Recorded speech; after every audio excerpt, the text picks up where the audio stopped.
ආයුබෝවන් දුවේ පුතේ.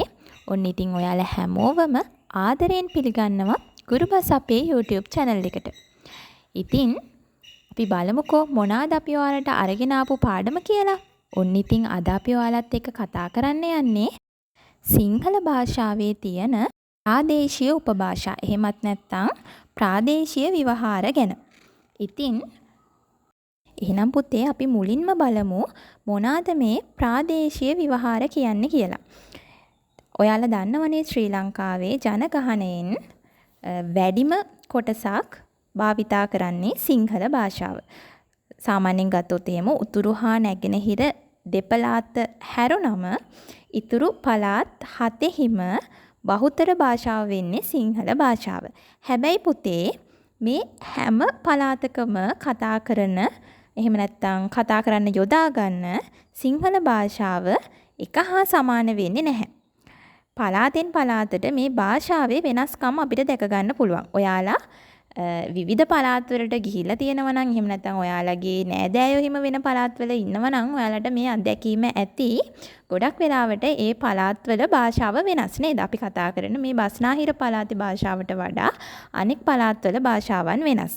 ඉතින් පුතේ අපිට මේ විදිහට ප්‍රාදේශීය වශයෙන් දක්නට ලැබෙන විශේෂතා ප්‍රාදේශීය ව්‍යවහාර හෙවත් ප්‍රාදේශීය උපභාෂා කියලා අපිට හඳුන්වන්න පුළුවන්. උදාහරණයක් විදිහට අපි පියා හඳුන්වන්න පොදුවේ භාවිතා කරනවා තාත්තා කියන වචනය. හැබැයි උඩරට පළාතේ පියා හඳුන්වන්නේ අප්පච්චි කියලා. ඉතින් මං හිතනවා ඔයාලට ඒ උදාහරණයෙන් යම් අවබෝධයක් ලැබෙන්නේ නැති කියලා ප්‍රාදේශීය වශයෙන් කොහොමද වචන වෙනස් වෙන්නේ කියලා. හරි.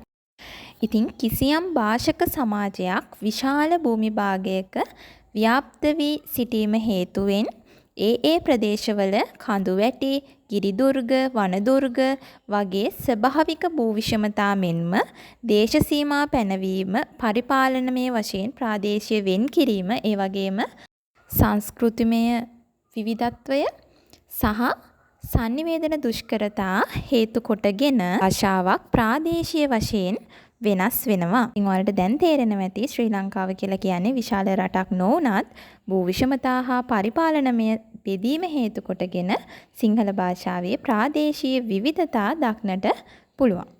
මහාචාර්ය ජේ.බී. දිසානායක මහතාට අනුව සිංහල භාෂාවේ ප්‍රාදේශීය වශයෙන් විවිධතා කලාප 7ක් දක්නට පුළුවන්. ඒවා ප්‍රාදේශීය උපභාෂා කලාප කියලා හඳුන්වනවා. ඉතින් අපි බලමු මොනවාද මේ උපභාෂා කලාප 7 කියලා. පළවෙනි එක තමා පුතේ බස්නාහිර සිංහල. ඒක අපි පොදු උපභාෂාව කියලා හඳුන්වනවා. ඊළඟට තියෙනවා දකුණු සිංහල රුහුණු උපභාෂාව කියලා හඳුන්වනවා. නුවර සිංහල උඩරට උපභාෂාව කියලා හඳුන්වනවා. හතර කෝරළ සිංහල ඒක හතර කෝරළ උපභාෂාව කියලා හඳුන්වනවා. ඊළඟට දිගා මඩුල්ල සිංහල දිගා මඩුල්ල උපභාෂාව කියලා හඳුන්වනවා. රජරට සිංහල නුවර කලාවිය උපභාෂාව කියලා හඳුන්වනවා. සත්කෝරළ සිංහල සත්කෝරළ උපභාෂාව කියලා හඳුන්වනවා. ඉතින් පුතේ මේ ප්‍රාදේශීය උපභාෂා පිළිබඳව අවධානය යොමු කරද්දී අපිට පොදු උපභාෂාව කියන සංකල්පය වැදගත් වෙනවා. පොදු උපභාෂාවක් කියලා කියන්නේ පොදුවේ භාවිතා කරන භාෂාවක්.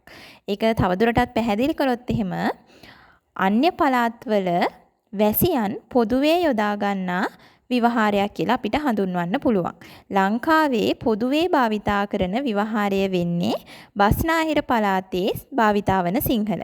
ඒට පොදු උපභාෂාව කියන යෙදුම යෙදී ඇත්තේ පොදුවේ කවුරුත් ඒ භාෂා ස්වරූපය යොදා ගන්නා නිසා. ජනමාධ්‍ය අධ්‍යාපනය අධිකරණ කටයුතු සඳහා ලංකාවේ පොදුවේ යොදාගන්නේ බස්නාහිර පළාතේ සිංහල.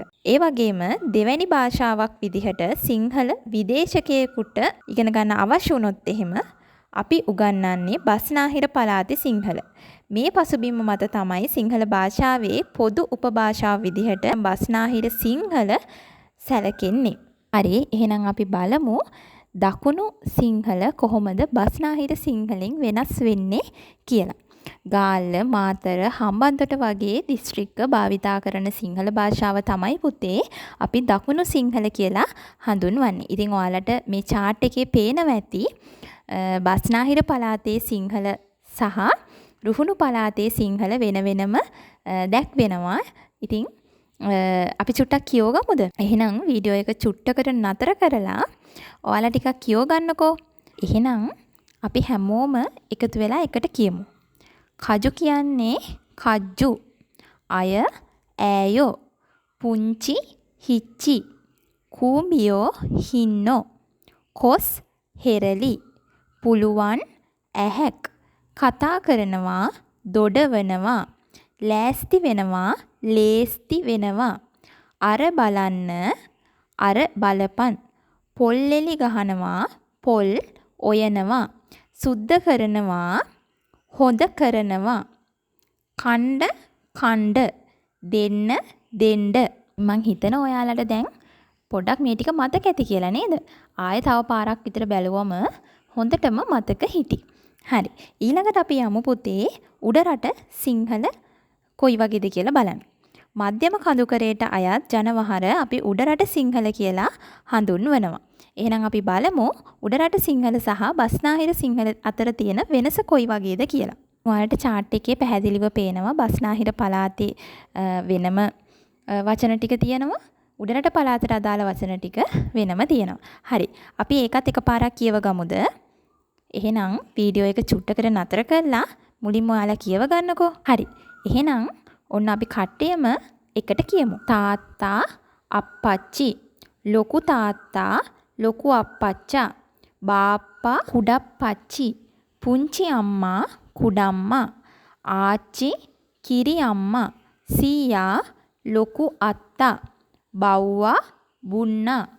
වැපුරුවා වැපිරෙව්වා. බැලුවා බලව්වා. කන්න කන්ට.